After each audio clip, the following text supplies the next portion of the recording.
The duck is back with another review. I wonder what he is going to review this time. Whatever it is, it better be good. Cause it takes forever to him to make one of these. I'm ready! Oh god.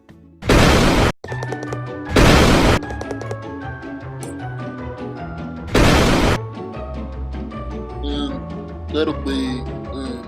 Shut up and take my money! Oh my god!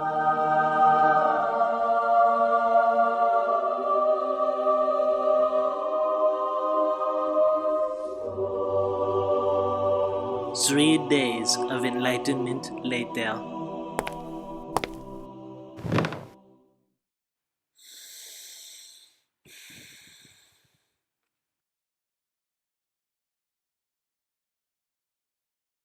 Let's talk about SpongeBob. SpongeBob was a show that began in 1999. It was a show about a talking sponge who lived in a pineapple under the sea. He goes on adventures with his best friends who are a lazy fat pink starfish named Patrick and a squirrel with a diving suit from Texas who likes karate named Sandy. Man, this show is weird. But it had clever writing, funny jokes, and brilliant animation.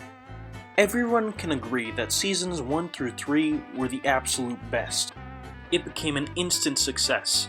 But, of course, with success comes licensed games. Man, dude, I love licensed games. You never know when you need G-Force for the Nintendo DS or B-Movie for the Wii. I always use them as a ransom for whenever I'm held at gunpoint. They always leave after berries. Handsome smile.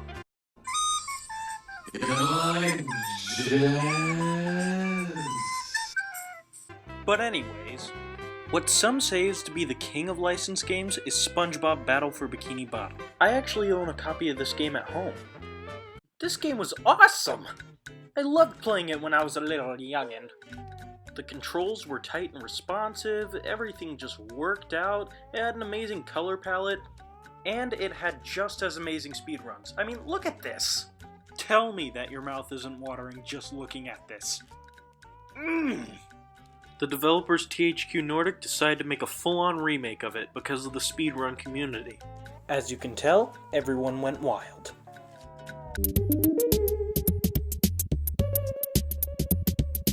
They hired their production team Purple Lamp Studios. Huh. Not Heavy Iron? But those were the creators of the game. They're still around. And they said that they were up for it. Well, probably Purple Lamp is just as qualified. They made... What the hell is Misfits in the Guild 3? What kind of roster is this? Anyways, I got the game for the PC and the Switch. And...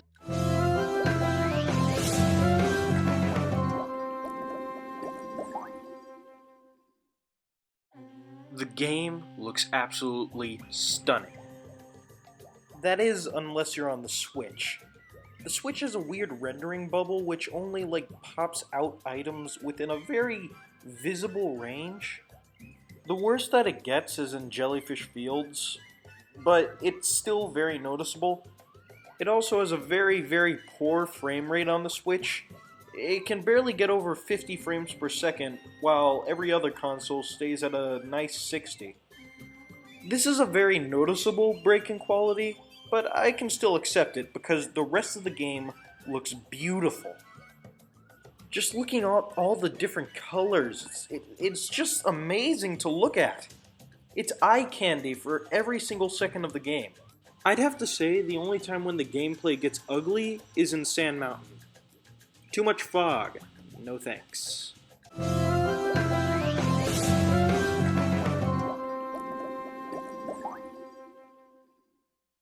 The story is, of course, the same as the original. Plankton has constructed a robot army to take over the world! But the frickin' genius who went to community college forgot to set on the obey switch! Meanwhile, SpongeBob and Patrick are playing with toy robots and racehorses. They wish that they could have real robots to play with. And... you can connect the dots from there.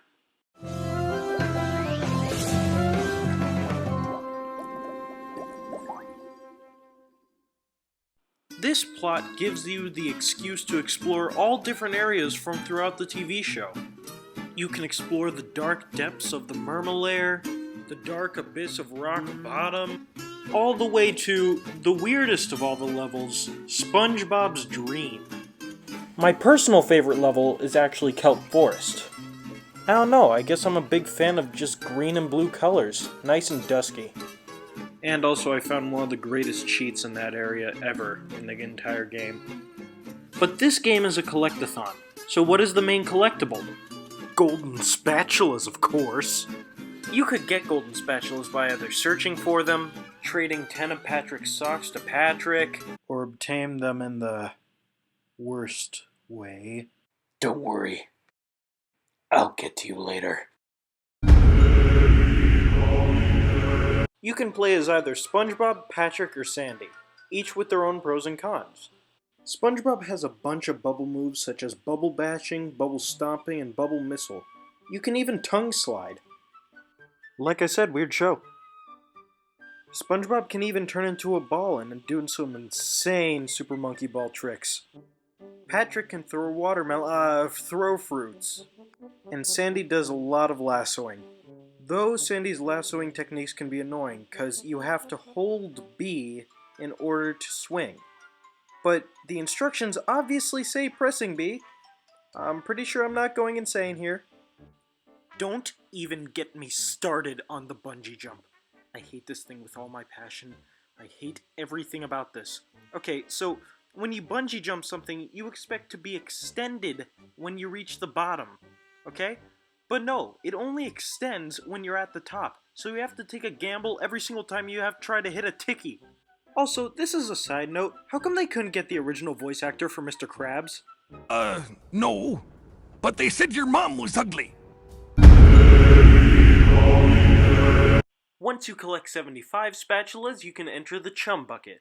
There you find out that Plankton has been behind the invasion the whole time.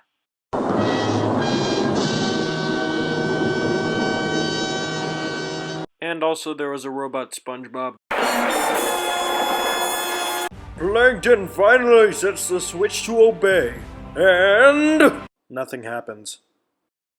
But wait, it did work. There's a robot Plankton controlling the whole army. You fight robot SpongeBob, and once you hit all his weak points, he starts to become bigger.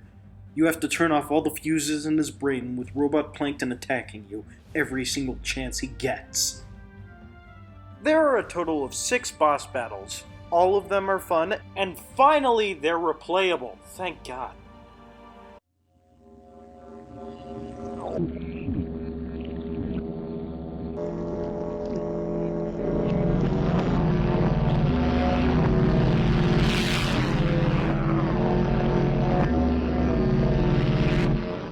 Now to the darkest part of the game. 100%ing the game is a nightmare. To indeed 100% the game, you have to collect all 98 spatulas before entering the chum bucket to get the last 2 in order to get 100 spatulas. Before the update, you couldn't redo the bosses, so you had to make this a perfect run. But 2 things make this objective suck.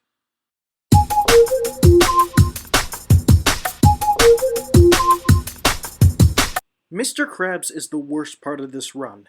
You have to pay him shiny objects to get the spatulas. Seems simple, right? But he ups the prices 3,000 shiny objects more than before.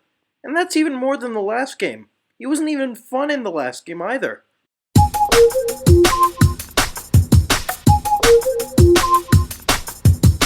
Yeah, not gonna lie, I was gonna complain about the fact that sometimes the save files wouldn't work, and how it would like block you from 100% in the game, and how I'd restarted the game from this, but I don't have any evidence, so yeah. But when you finally finish 100%ing the game, you get a secret clip of all the SpongeBob characters singing the SpongeBob theme song. Somewhat worth it, I guess.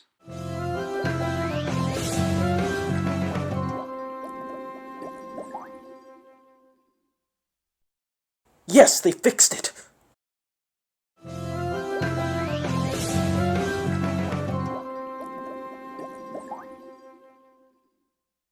They added memes. That's it. It's fine.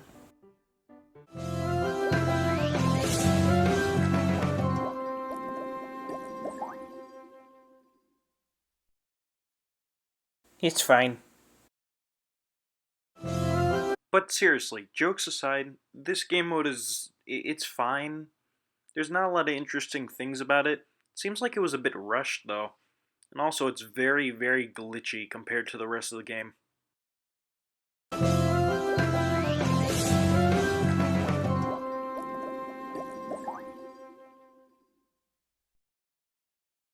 IGN and GameSpot are stupid.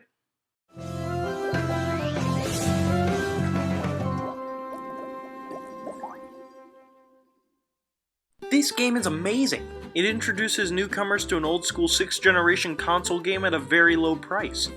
The new stuff isn't that cool, but there's so much to love. This game will still be fun for the whole family. It's no Spyro Reignited, but it'll do.